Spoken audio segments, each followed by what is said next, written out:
बड़ी खबर कशिश न्यूज पर आपको बता रहे हैं, टीआरई 4 के लिए 25 तक बीपीएससी को अधियाचना भेजी जाएगी। बड़ी खबर इस समय की आपको बता रहे हैं, शिक्षा मंत्री मिथिलेश तिवारी ने अधिकारियों को इससे संबंधित निर्देश जारी किया है।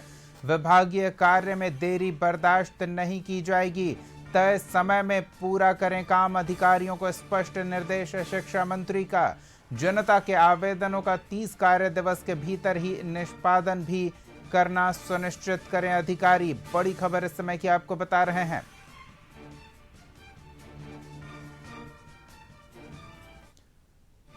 तो अधिकारियों को स्पष्ट निर्देश है, सरकार की मंशा साफ है, 30 दिन में लोगों की समस्या का समाधान हो। तो वहीं शिक्षा मंत्री मिथिलेश तिवारी ने टीआरई 4 को लेकर बड़ी जानकारी साझा की है। ब्यूरो चीफ संजय और अधिक जानकारी के साथ जुड़ रहे हैं।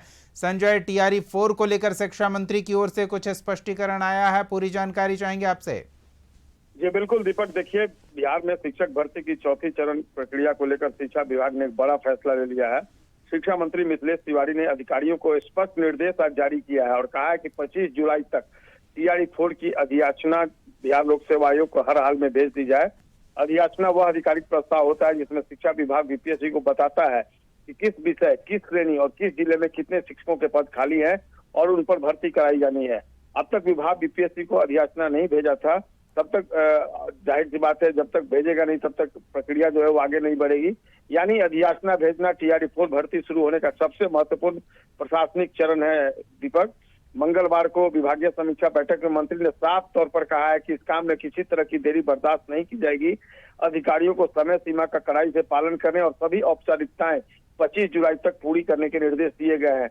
इस बैठक में मॉडल स्कूलों की प्रगति, स्थानांतरण नीति, सिमुतुल्ला आवासीय विद्यालय, मदरसा बोर्ड, अपार आईडी और ई शिक्षा कोष की भी समीक्षा की गई शिक्षा मंत्री के स्तर पर। साथ ही बीईओ और डीईओ को हर महीने एक दिन गांव में जाकर अभिभावकों से संवाद करने का भी निर्देश दिया गया। टीआरई 4 का इंतजार कर रहे निश्चित तौर पर लाखों अभ्यर्थियों के लिए यह अहम संकेत है कि सरकार भर्ती प्रक्रिया को आगे बढ़ाने की तैयारी में है। अब 25 जुलाई तक अधियाचना बीपीएससी को भेजे जाने के बाद आयोग भर्ती का विज्ञापन जारी करने और आगे की प्रक्रिया शुरू करने की दिशा में कदम बढ़ा देगा। भर्ती प्रक्रिया शुरू होने का रास्ता साफ हो जाएगा। अधियाचना मिलने के बाद ही बीपीएससी भर्ती की आगे की कार्रवाई शुरू कर सकता है। विज्ञापन जारी होने की अब संभावना बढ़ गई है। आयोग पदों का सत्यापन कर भर्ती का नोटिफिकेशन जारी करने की तैयारी करेगा।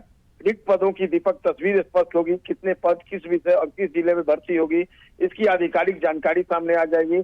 लाखों अभ्यर्थियों को अब राहत मिलेगी। लंबे समय से टीआरई 4 का इंतजार कर रहे उम्मीदवारों को भर्ती प्रक्रिया आगे बढ़ने का भरोसा मिलेगा। समयबद्ध भर्ती पर जोर रहेगा। शिक्षा मंत्री ने तय समय सीमा में अधियाचना भेजने का निर्देश दे दिया है। तब ऐसे में आने वाले दिनों में अब इसमें हलचल तेज होगी और जो अभ्यर्थियों की उम्मीद जगी थी अब वो एक बार फिर से पूरी होती हुई दिख रही है। जी दीपक, धन्यवाद तमाम जानकारियों के लिए संजय।